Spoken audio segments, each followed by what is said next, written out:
Hey, Edgar from Funneltopia here. A quick update under workflows, which is related to private channels.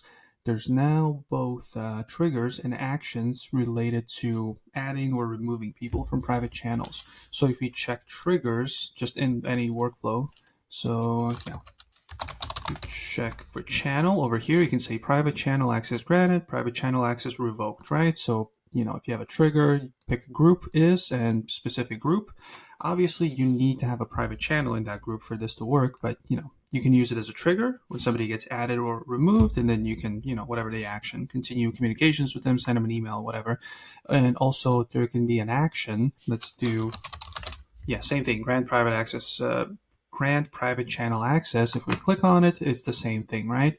You can just select which group it is and then all that stuff. And over here, right? The layout's a little bit different, but pretty much the same thing.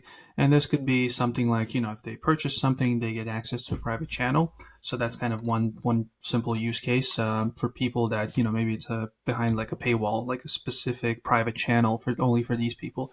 But yeah, go check that out. This is a pretty simple, quick update for people who actually have private channels in Funneltopia. And yeah, if you have any questions, click on down below, 24/7 chat support, let us know. We'll make sure to respond as quickly as possible. And also, as per usual, if you're a VIP, you have more than a question or two, you can just click on here, schedule a call with us. That might be quicker. But if you don't have any questions, I'll see you in the next video. Bye.